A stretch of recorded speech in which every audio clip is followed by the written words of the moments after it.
two examples, basically, about the role of communities or the role of the human element in the crypto space, let's say.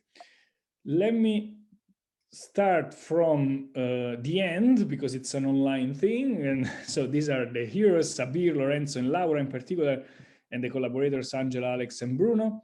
The first of the two examples was supported by the British Economic and Social Research Council.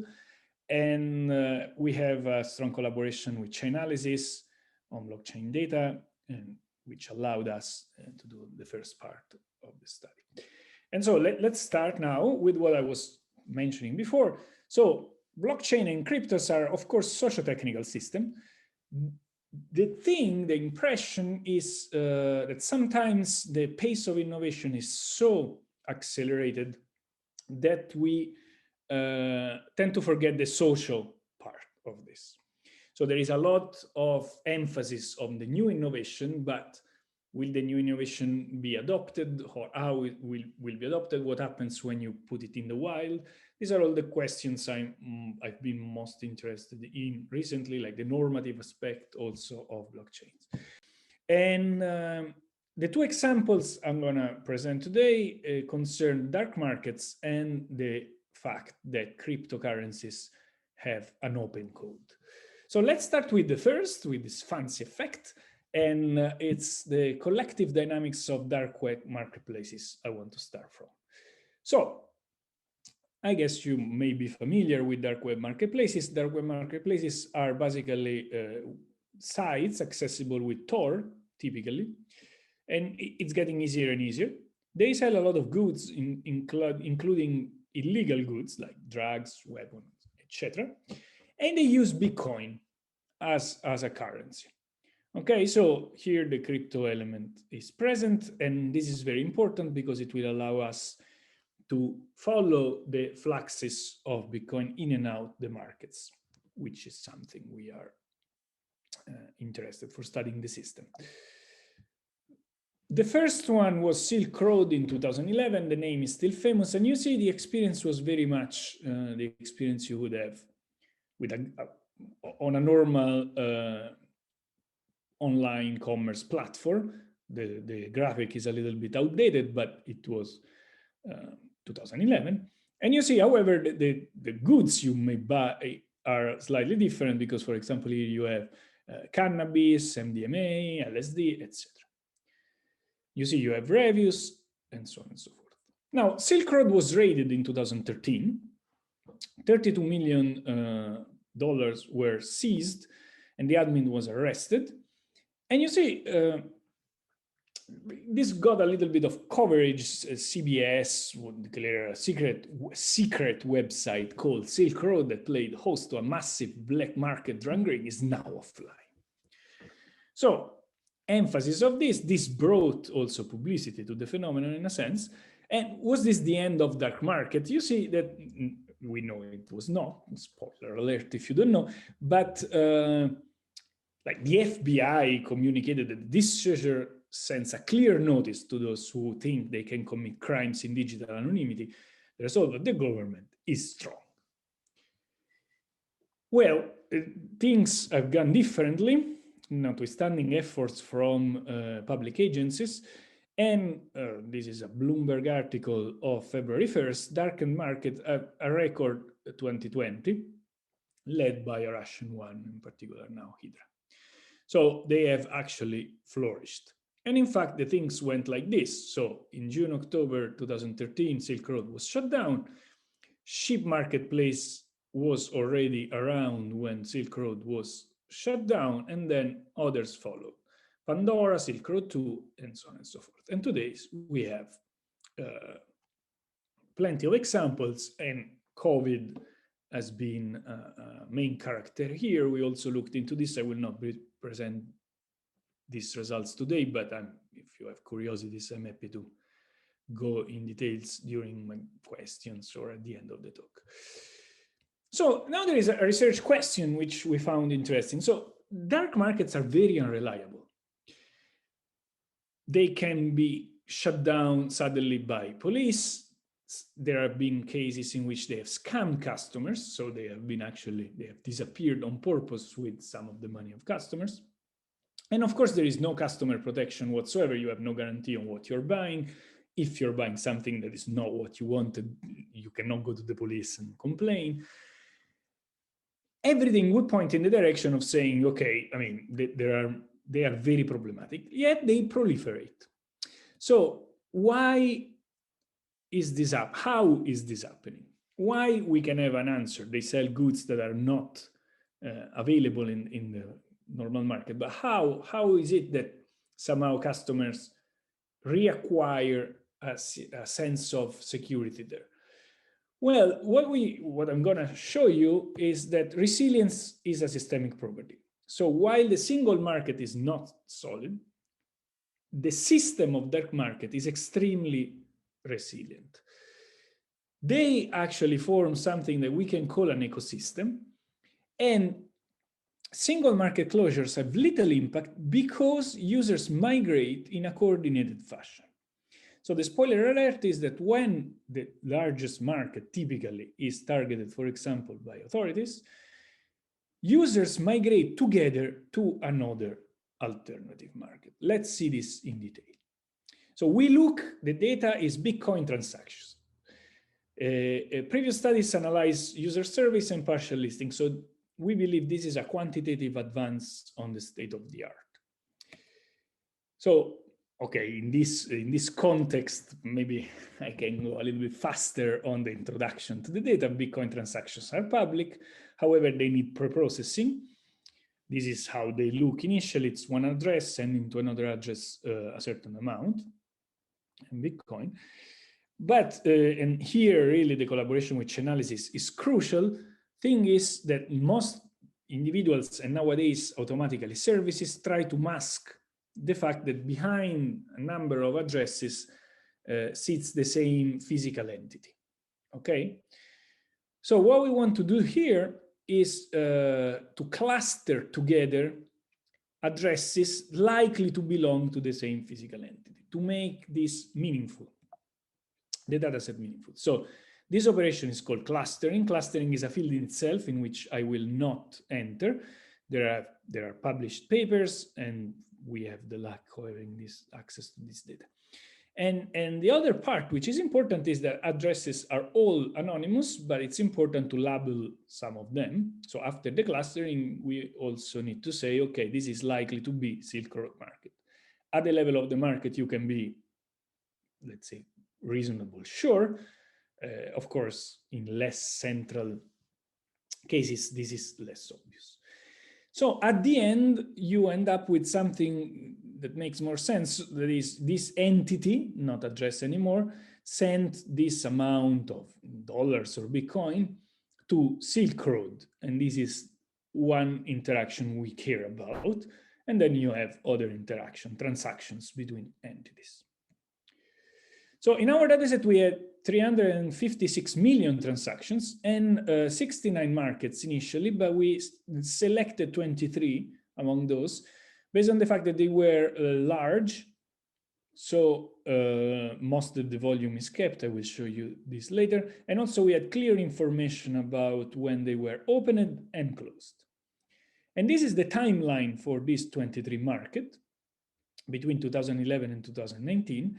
And they're colored according to the reason that led to their closure.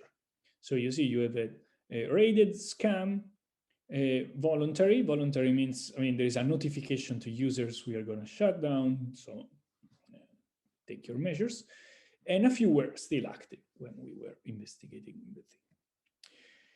In total, we have $4.2 billion in transactions. Of course, I mean, by converting properly Bitcoin into dollars at the moment in which the transaction was made.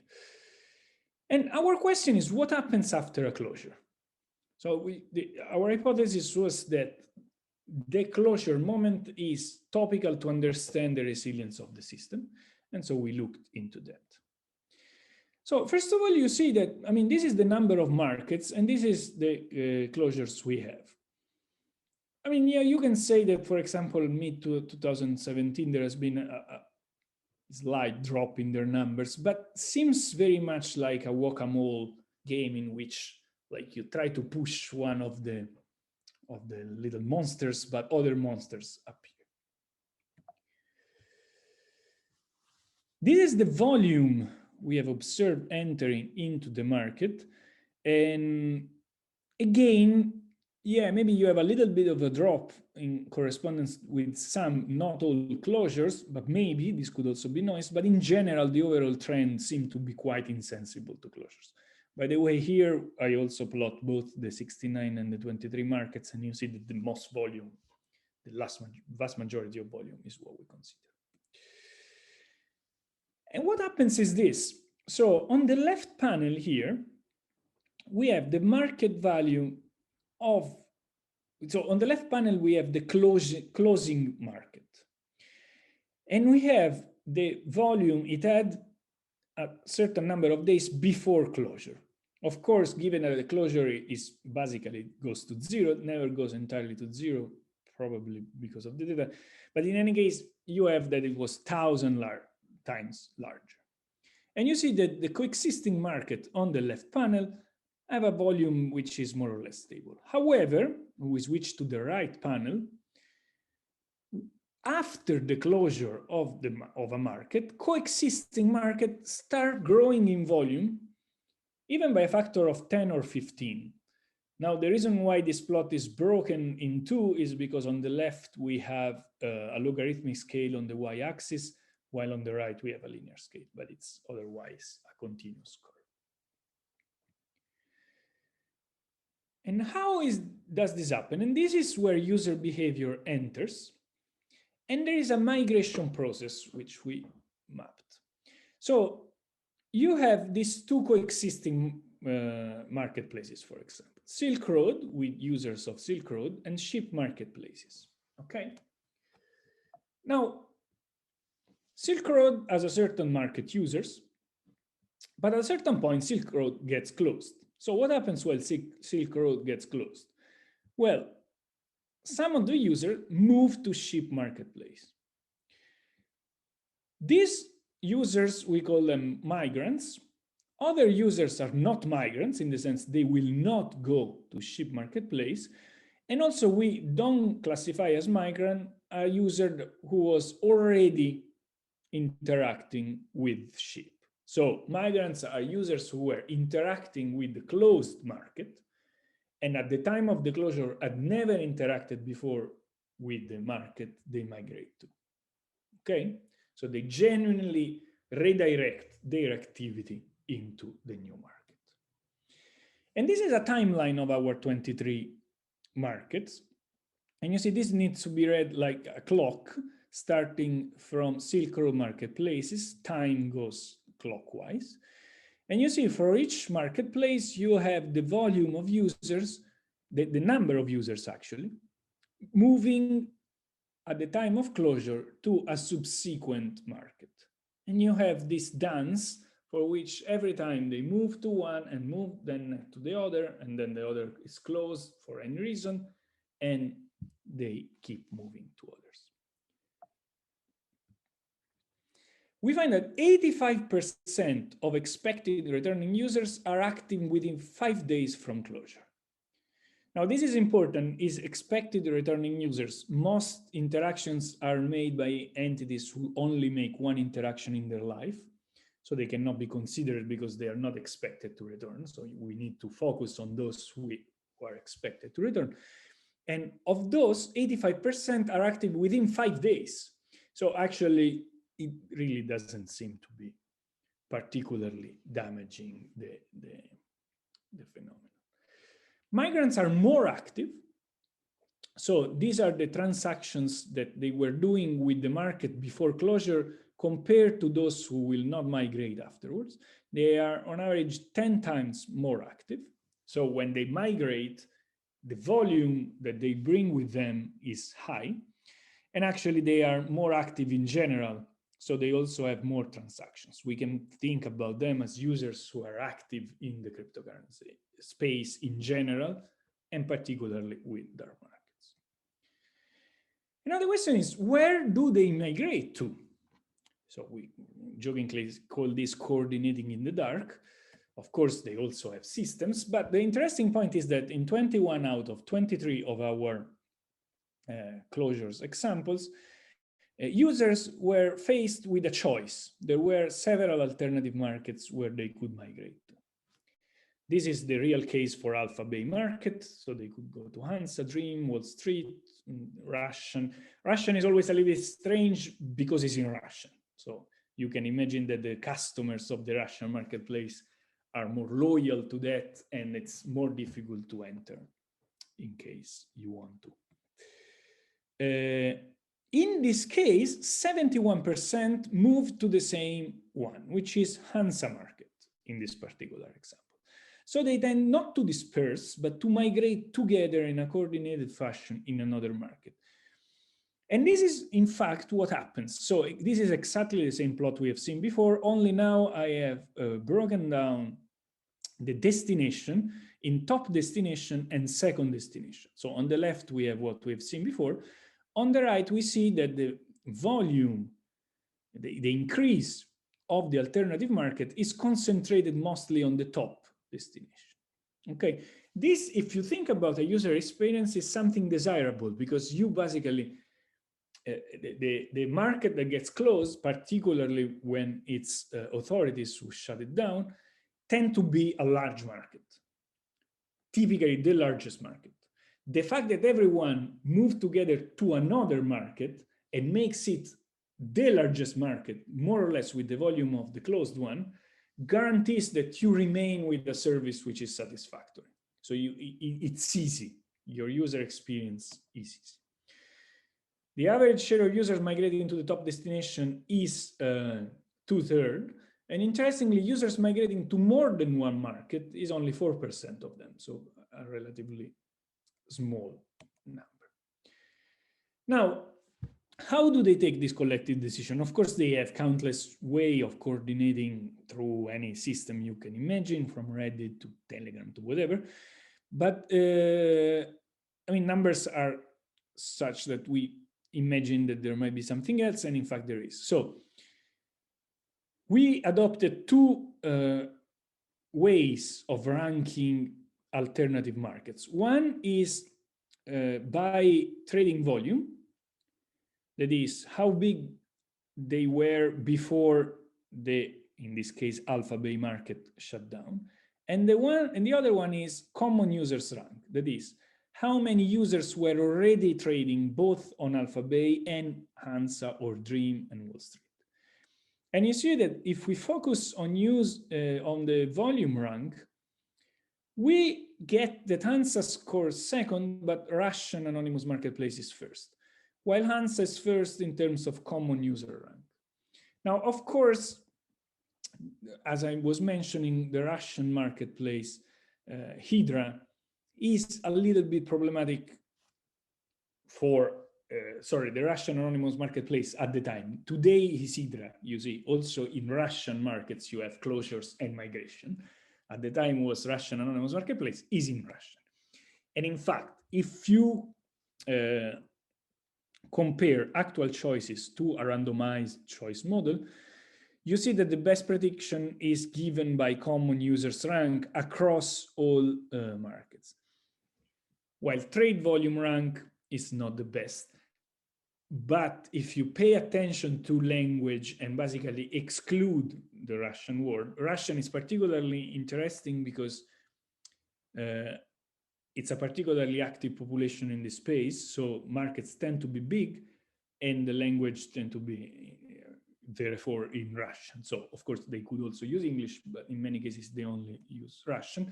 If you exclude Russian volume markets, you see that basically they just move to the second, to the runner-up. But it's interesting the fact that, so you have this dominator of the market and a series of alternatives. The alternatives are actually not doing very well, but the system uses them as an important tool when it shuts down. So the take home from this first part is that resilience is a systemic property. users migrate, influential users are more mobile, influential in the sense of reach, users who move a lot of volume, and it's possible to predict where they will migrate. Now, as a parenthesis, speculative, but I think it's fascinating, I don't have a slide for this, but I think it's very interesting to see what's happening with platforms in general.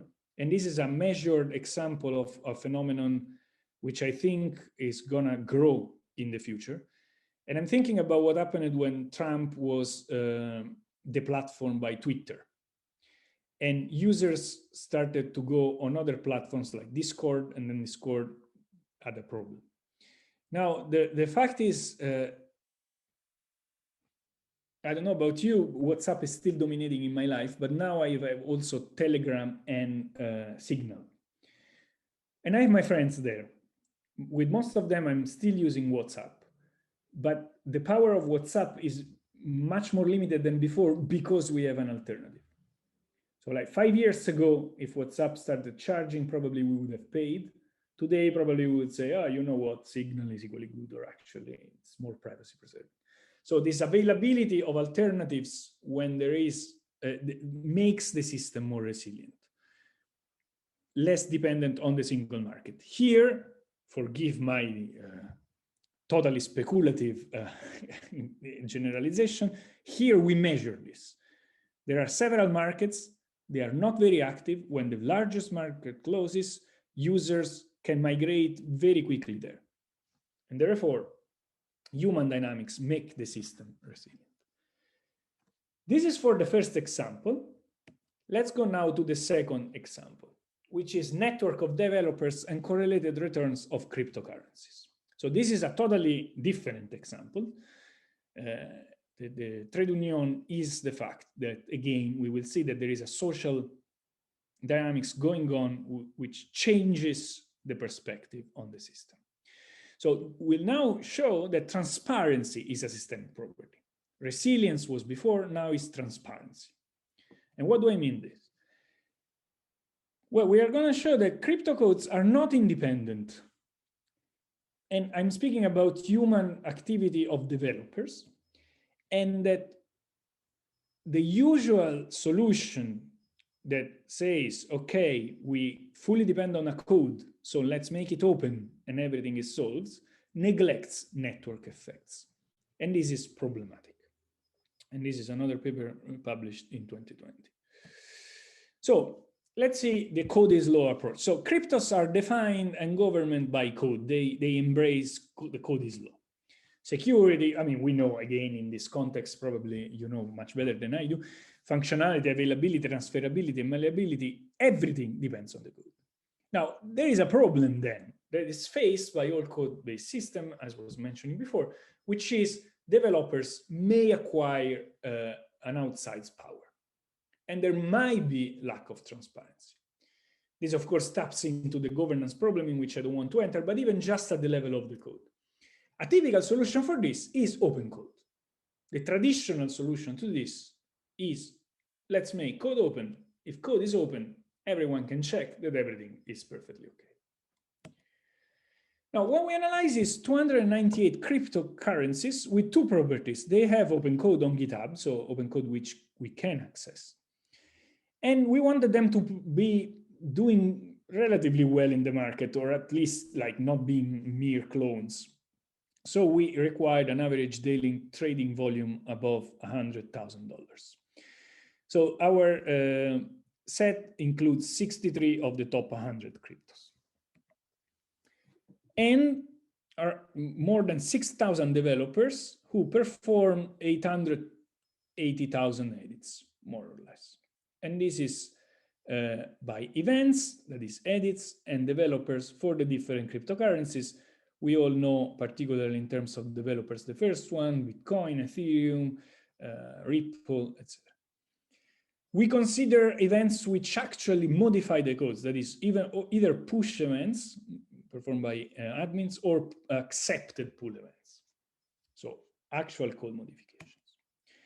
What we find is that 4% of developers contribute to more than one crypto, and they are active developers. So they make 10% of all edits. This is already an interesting finding because it's not just 1 or 2, it's 4%. And this like wipes out the idea, which is embedded in the open code reassurance, that crypto codes are isolated silos. Again, remember, we are speaking about crypto that have been active in the market, actively traded cryptos. So of course, we are removing all the trivial effects of I take Bitcoin tomorrow and I clone it, and of course, and it's not independent. Let's see how to build a network of co-coded cryptos. So in the left figure, we have developers and cryptos. A developer can edit more than one crypto. So we project this bipartisan network in a network between cryptos, where we put a link between two cryptos if they share one developer.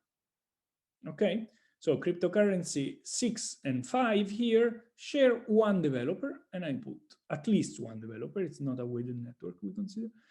And so I put a link between them. Cryptocurrency 7 and 1 do not share any developer, so they are isolated. The network we build has 127 nodes and 204 links, first activated by 147 developers. The most central node is Bitcoin with a degree of 53, meaning that there are 53 cryptocurrencies who share a developer with Bitcoin, and Ethereum, with 43 of them. And these are the network properties. Well, the network is not as big. If you want to do a degree distribution, this is a little bit problematic, but in any case, it tends to be a power law. And the other thing is that, as you can imagine, links or new couplings are created in an accelerated way as time progresses, because there are more cryptocurrencies, there is more attention. And this is the connection per developers. So in this network, in which a developer can make a link if they are the first to connect the two codes, most of developers have created only one link, the vast majority. There is one, Everton Melo, who created 18 or 19 links. Now, you can say, okay, I mean, we could even suspect this. Does this matter? Like, is this, why are you telling us this? I'm telling you this because I'm now bringing you to the market. So the nice thing is, if you want, is that we have observed that a thing at the level of the genome of the information of cryptocurrency, but now we have also the behavior of the cryptocurrency itself, which can be measured in the market. And in particular, let's consider the process of network formation. So follow me in our analysis. So we have a GitHub developer. This GitHub developer has been working on crypto number 1 for a certain point of time. At a certain point, she makes the first edit on crypto 2. If nobody before her established a link of this nature between crypto 1 and crypto 2, we call the moment of her first edit in crypto 2 connection time. Why connection time? Because it's a time in which the link is established between the two cryptos. Then we move to the analysis of the time series of the price return of crypto 1 and crypto 2. Okay, the trivial price return on daily basis between a time t minus 1. You can take the logarithm, is exactly the same in this analysis. And what we go and check is we analyze the correlation, the Spearman correlation coefficient between these two time series. And our hypothesis is, okay, let's check whether something happens after the collaboration. Okay, so the code space just serves as an indicator of which pair of price returns to have an eye on and to check the Spearman correlation coefficient. And what we find, and this is the empirical data, is that returns become more correlated over a period of months for those cryptocurrencies who have been linked. Now, this is, first of all, rescaled for all pairs of cryptocurrencies so that their link time is 0. And second, contrasted with random pairs. However, each crypto is contrasted with random pairs selected at the same moment, so that you have this expansion of the cryptocurrency universe, which is hopefully considering into this. And you say that the increase in the Spearman correlation coefficient is significant, is 133%. Now you can say, okay, but maybe it's like just those who are connected with Bitcoin who drive it, or there are few outliers who are driving this, Well, this is not entirely true, because the correlation increases for 65% of the linked cryptocurrencies. And you see, this is the standard correlation change for random pairs and linked pairs. So this is the distribution in time. This is already the change, it's the distribution of changes. And you see that for linked pairs is overall the whole distribution moving towards the right. And everything stands even if you take the network and remove the two central nodes, which were Bitcoin or Ethereum. So on the left panel, you have the same measure without Bitcoin. In the central panel, you have the same measure without Ethereum. And in the right panel, you have the same measure without Bitcoin and Ethereum, which still holds. However, the network becomes more sparse, of course. I mean, they are the two big players. Interestingly, this is true for price correlation. We don't find the same signal in daily changes in trading volume or market capitalization. Okay, so there we don't see a difference. We can dig a little bit into linked pairs. Linked pairs tend to have a large difference in market cap and volume. So panel A, and you see linked pairs tend to have the distribution tend to be moved towards the right versus random pairs. The second edited crypto is younger. So in 61% of cases is an editor, say, of Bitcoin, active on Bitcoin, who then starts editing a smaller one. So, I mean, it's 61%, it's not overwhelmingly so, but it's more than 50%. And in fact, the second edited crypto tends to be smaller, 65% in terms of market capitalization. Now, why? So we have seen a signal in the code space.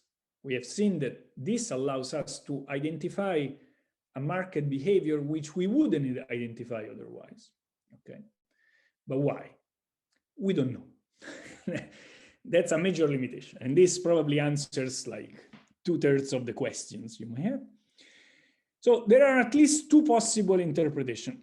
The naive one, you say, okay, let's embrace the open code philosophy. Code as a fundamental. So code is open. Everyone reads the code. Code is a fundamental. Everyone detects this activity, or many of the traders detect this activity of developer. They interpret it in a coordinated way, and they start considering this in such a way that this leads to market synchronization. We don't really believe the naive hypothesis. The other one is the idea of interlocking directories at the level of developers. Of course, we don't have any proof for this, but developers in this view, in this hypothesis, are also overlapping with traders. Either they trade large amounts of cryptos themselves, or they are hired by stakeholders who do the trade. Okay, so somehow the movement of interest from a larger crypto to a smaller crypto captured by a coding event corresponds to a move a move of interest of someone or a group of people who have also financial interest in the two cryptos. And of course, maybe they are able to alter the market behavior of the second one. In any case, in this view, there will be, well, in both views, there is a systemic risk from hidden correlation, because this is a signal which we wouldn't capture by looking at the code or even the market behavior of the single crypto. You need to consider this link, these systemic properties. The implication are at least two. Well, the first one, I already mentioned it somehow. Lack of incentives for developers is a long-standing problem. I mean, we know Ethereum Foundation pays developers, Bitcoin firms with interest in Bitcoin pay developers. So does trading play the role of incentive for developers to perform certain cross-currency actions? So you see, and this leads to the second one. We have seen a correlation in the market that comes from the network of code. Transparency is a systemic property. Open code is not enough. If you observe the code of a crypto, you read it, you may lack, you surely lack, you don't know, you have no information on the motivation that brought that developer to make that change in the code. And this could be a relevant factor that could impact the market. So again, transparency is a systemic property. Developers connect cryptos. The first connection between codes increases price correlation. This is a general kind of warning for any code-based ecosystem. Cryptocurrencies have this benefit, I mean, as this plus from the point of view of analysis, that they have a very clear indicator of what's happening in the wild, their price, their market behavior. In other cases, this might be lacking. However, it's interesting to have an eye on that. And of course, what we are lacking and would like to do in the future is to check also the role of the semantics of edits. We now took all edits which actually went implemented in the code as equal. They probably are not. And that's all. These are the two papers. I thank you a lot. I hope I didn't go too long. I didn't want to go too long because I know that my Zoom attention is incredibly poor, so I try to be merciful. And thank you very much, Andrea. It was a very, very interesting presentation.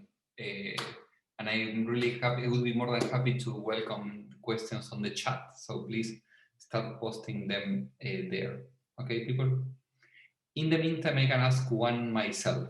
Okay, if you don't mind, which relates to I have several questions, but one of them is dark markets. So the first part of the presentation.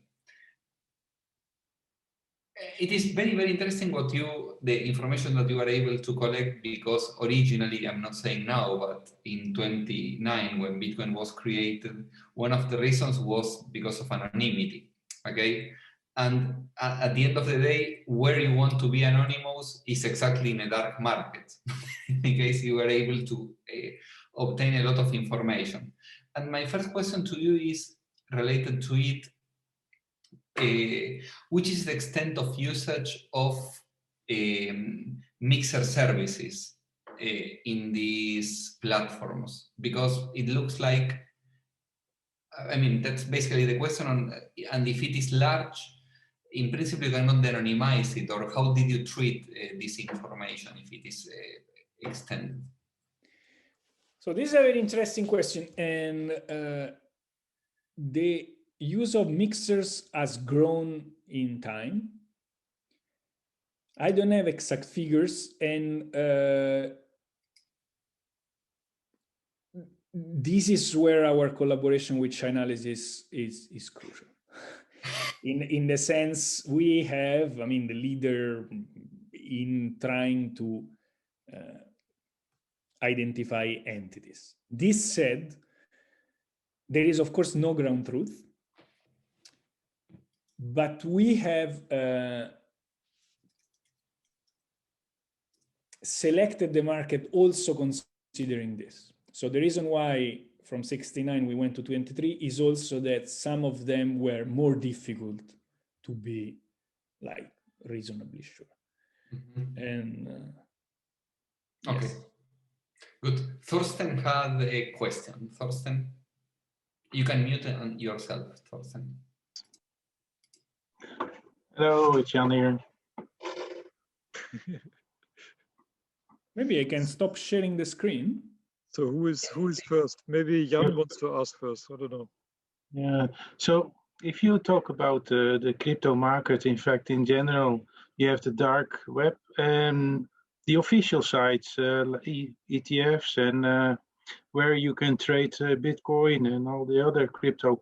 What is the percentage of the, let's say, black market against the official market? Because today there is going to be a big discussion with the banks. They say, well, no, the crypto market is really for criminals, and but in fact with the banks you have the same situation. So therefore, how much black market do you have with banks? How much black market do you have with crypto? No, I think this is a good that's question. much less than Probably I think. A little bit of confusion comes from the word market, in a sense. In the first part of the talk, I was referring to marketplaces. That is, these websites where you can go and trade cryptocurrencies for goods. The market I was referring in the second part is the financial market of exchange between currencies. And this said, I mean, of course, there are also legal activities. I don't have an estimate of how big is the trading on dark web marketplaces versus legal trading on the blockchain using Bitcoin, let's say. It's also I'm not an expert in legal issues, but depending on the country where you are, dark web marketplaces, if they sell legal goods and pay taxes, may also be legal themselves. I mean, that's just a meeting point for offer and demand. And of course, then it would be interesting to know how many of them then pay taxes on their profits. But not necessarily everything that happens on dark web marketplaces is always illegal. I don't know if this answered to your question. Yeah, so that remains a bit open in the middle, in fact. Okay. Yeah, surely. Yeah. If I buy a car on let's say with crypto, and I don't report it to the tax office, then I'm trading like I'm with dark web marketplaces. Let's say it's more or less the same situation. You do a transaction from one to another without an official instance. I agree, but this is true also with cash. Yeah. If you pay in cash and the seller doesn't report it to the tax authority and uses that cash, then it's. I mean. So today, I mean, the let's say if you want to go to, let's say, sell drugs or military material, people are going now to sell it directly from the stick, crypto stick, to another stick. So you don't need any more the dark web anymore, even. Oh, sure. Well, the problem is that it's like online trading. So if you know the vendor and you live close by, or you want to do a trip and you want to meet the vendor that sells weapons, it's also questionable. You can do it in a bar with a stick. Otherwise, you go through the dark market, which are flourishing still. Yeah. Okay. Thank you very much. Thorsten changed place, and now we. Yeah, I was running out of battery. So it's very, very interesting presentation, Andrea. I'm from finance, and we always try to find returns. So you claim there is some predictability in the change of correlations. Can you trade this? Are there derivatives for making a return out of that? So as a physicist in academia, I made a vote of poverty and I'm staying loyal to it. But no, I would be very interested in exploring. This paper was published in last December. So this is very fresh and we haven't investigated it further. It's again, it's 65% of them that increase the correlation. From the point of view of trading, an implication I see immediately is that if you want to do portfolio diversification, this is a signal you may want to consider, because of course can weaken it. In how to exploit it, also notice is the correlation between the two signals. So they might be decreasing together, but no, we haven't explored it massively. I have another paper with collaborators by 2 years ago where we used some machine learning or AI to try and predict cryptocurrency prices. And it seemed that at the time in 2018, there was a lot of potential there. But again, we stuck to the vote of poverty. But I would be very interested to speak with someone, you maybe, that knows more about finance. I have one PhD student, Hanning Yang. So he looked at all behavioral anomalies in cryptocurrency prices. I can send you the thesis. Sure, with pleasure. Thank you very much. Thank you very much, Thorsten. Luis, if you want to ask the question yourself, could be fantastic.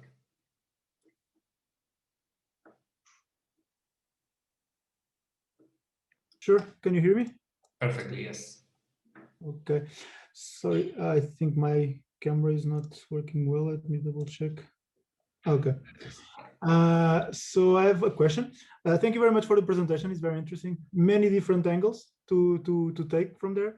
I wanted to just go a little bit back from the beginning because I stayed with some doubts.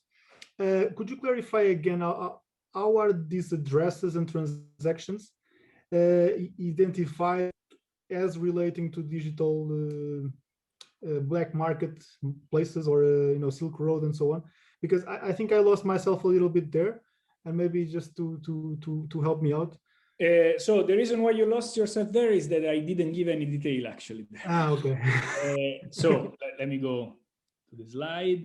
But the point is, there is published papers, and this is mostly the methods we have used actually with an eye to stay loyal. But it's not us who did this. So this is the collaboration with Chainalysis, which is a company specialized in this.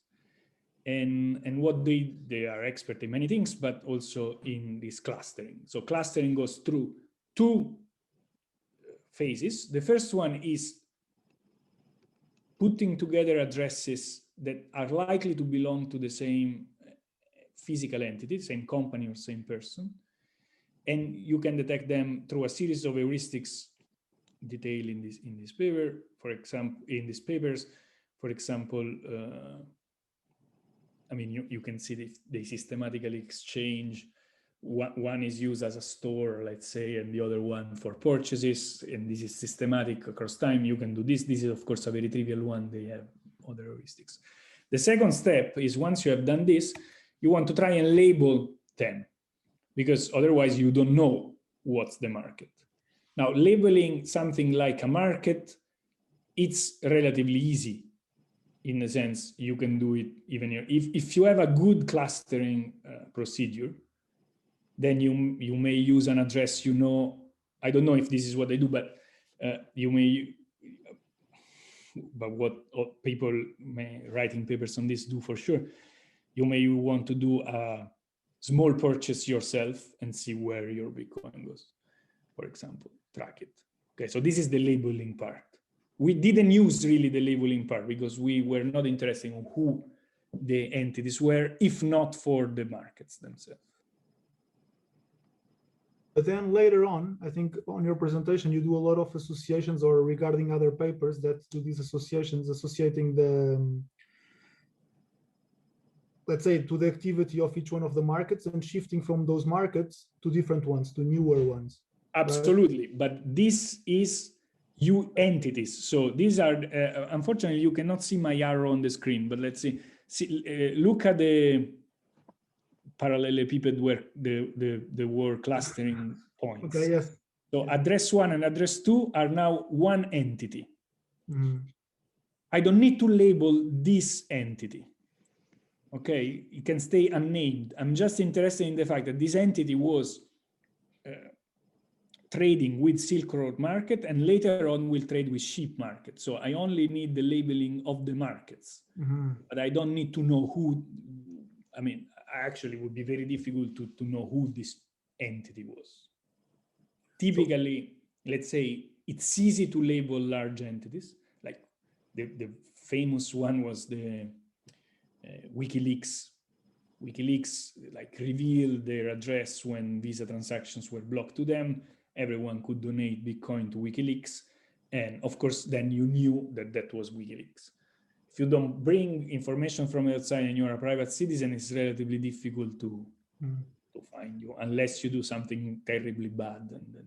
But just to validate my understanding, so from now on, you'll be just tracking the addresses and the coins now that were associated with Silk Road that will be associated with different markets to identify that shift. But you cannot size the market per se, right?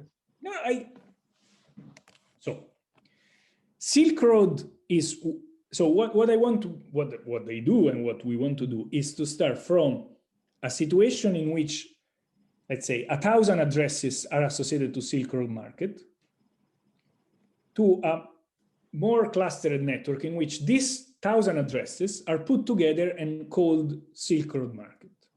Okay. Now, Silk Road market probably uses really thousands of them. A private citizen going there maybe has used 2.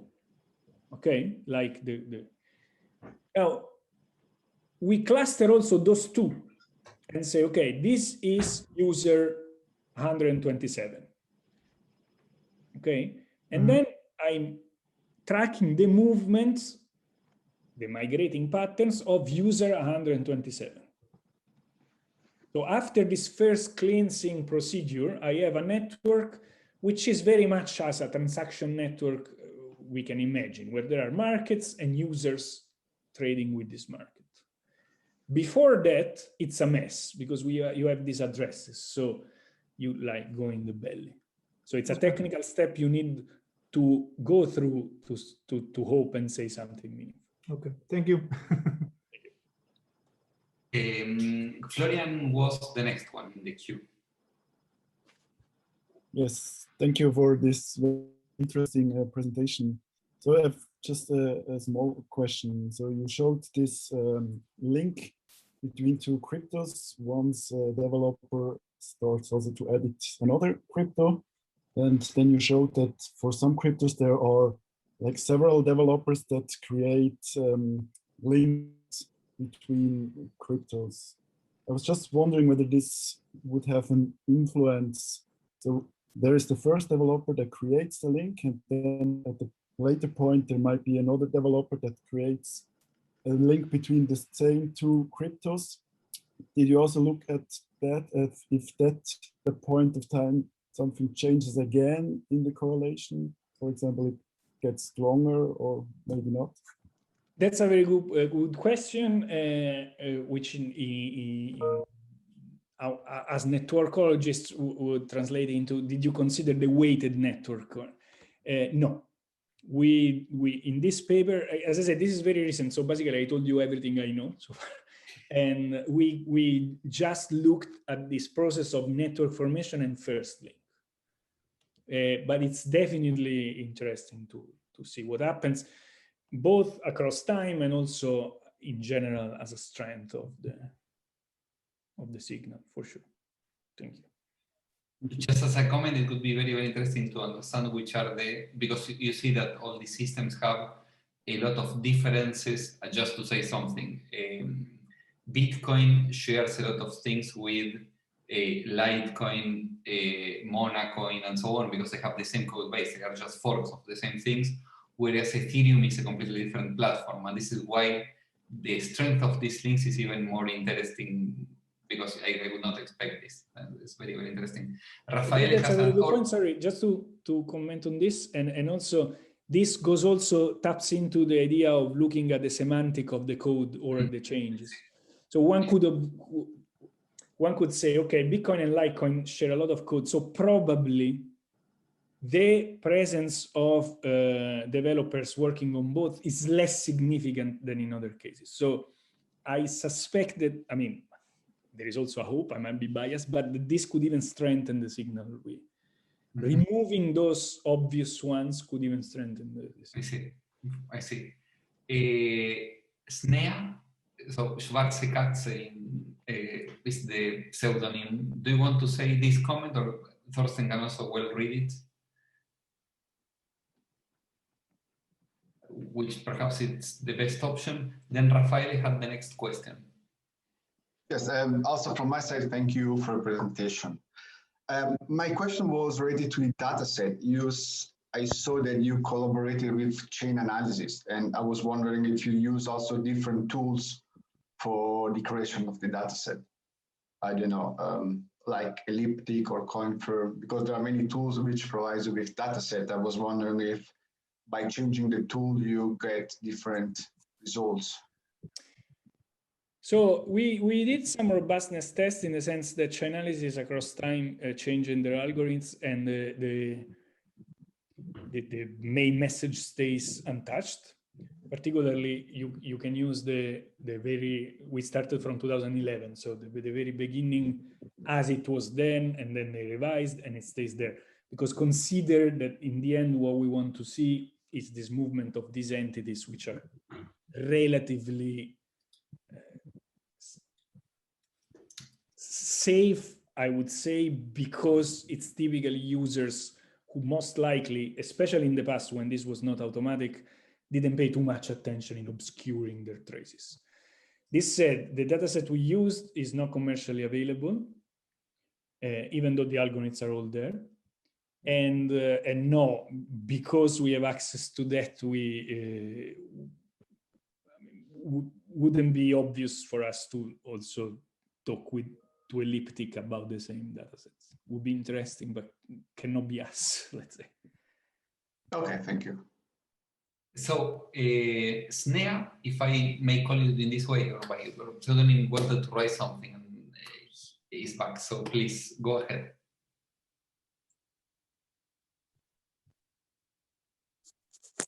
Sorry, I thought you had a question for me. Do you have a question for me?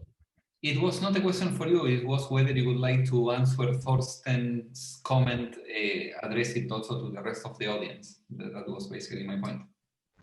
Oh, I was just saying that for anybody who wants to get into trading of spots, futures, longs and shorts, taking profit and stopping loss, it is very possible in the world of crypto, but it requires a very heavy amount of prior knowledge of market conditions. For here, Thorsten, I think what I was trying to say is that he could have somebody experiment with a very small amount of money on platforms like Binance and FTX, which are basically what we call crypto exchanges. These are the most stable platform that do at least a certain amount of compliance before a coin is listed on them. But also, it is not recommended to do this with very new coins, or even if you see that a coin is performing very well, for instance, like Dogecoin is all the rage right now, it is not recommended to play futures with a coin that is so new. It is best done on platforms like Bitcoin and Ethereum, which are at least have some sort of retail support, in that there are several retailers across Tokyo, Japan, Singapore, US, Portugal or Switzerland that are putting their faith into coins. So it is always better to try to enter from a traditional side of things into crypto with something that has already been blessed from a retail standpoint. Okay, thank you very much. I think that we have also a question from Carlo Cambayola. Please go ahead, Carlo. Yeah, hi, Andrea. Thank you very much for the very nice presentation. And I've actually like more of a curiosity probably, and you probably mentioned it in the presentation, but I may have lost it. So have you ruled out the possibility that this increasing correlation after several developers join into the same currencies basically is actually related to the fact that the currency is reaching maturity, in the sense that it becomes sufficiently established to join the market mode of the crypto sector in some sense, and that increases the correlation after some initial transient period when the currency is like in the bushes. It's very much under the radar, no? And this was kind of a thought that I had, and I don't know if you have some thoughts about it. Yeah, so there are a series of points. First of all currencies in our dataset were already trading with at least 100K per day, which is not huge, but in any case, well, it cuts a good tail of small currencies. Second, we don't focus at them after a good number of cryptocurrencies, of editors edit bots, but after the very first connection time.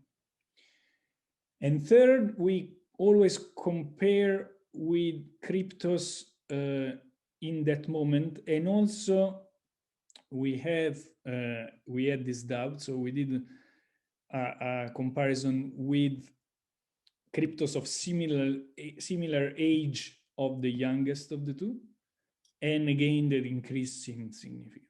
So actually, well, was basically as the one I've shown you, in the sense the random didn't change. So it should be safe from this point of view. Of course, it's always possible. Okay, thank you very much. Thank you. I do not see any other question from the audience. There is only a small comment by Malik that this could be interesting. Then I would like to ask my last question, and I would have many more. I hope that we have the opportunity to discuss them. But you mentioned before the lack of incentives for developers. And in a way, one thing that I always say, but I think that we are looking at it into different perspectives, is that if you look into the supply policy, for example, of Bitcoin, but at the end of the day also how Ethereum works, because they had all this amount of money, of assets put in the foundation at the beginning and so on and so forth, this is a way of incentivizing the core developers, but they are only the initial developers, okay? So lack of incentives on the developers kicks in much later in the history of the... Do you agree with this? I agree with this. I think Ethereum and Bitcoin are different. And I agree with this view that basically sees from another angle the fact that developers often are rich in cryptocurrency. Okay, yeah. And which could be a source of explanation. Exactly. Anyways, for Bitcoin in particular, it has been highlighted several times that it's a little bit a problem, the lack of incentives, and that firms which have stakes in Bitcoin pay Bitcoin developers. Yeah. Of course, officially always to keep the ecosystem healthy, and I'm sure that is always the case. But in any case, I mean, there is this connection between assets in the currency and coding of the currency, which can be problematic. Yeah. And I think for small ones, this can be, of course. Just to say, I fully agree with you. I think that the problem is that in general, open source softwares, you just develop the software. Then that someone pays a developer of MySQL is just developing MySQL. Here is developing the asset as well. Well, that's I mean, thinking about this, the hypothesis came to our mind. Also, I see. Very, very interesting. Let's check at the code and we did a few experiments, and but the idea was, and let's see whether this connects to some signal in the market, because there are reasons to think it could happen. Fantastic, fantastic. Many thanks. Good people. Malik sent. Thank you very much, Andrea, for this presentation. Amazing. I really look forward, and that we discussed it also with Thorsten when you are here in Zurich. We will exchange the material of the papers and the thesis and so on. Thank you, Thorsten, for this. Malik sent a reminder with respect to the feedback on the lecture series. So if you can go to the link that is in the chat and help us to improve the lecture series for the next semester, we are always happy with it. So thank you very much once again for the attending today. Thank you, Andrea. Thank you very much. That was very, very Bye-bye. Have a nice evening, people. Bye-bye. Thank you. Bye. Bye-bye. Bye-bye. Thanks.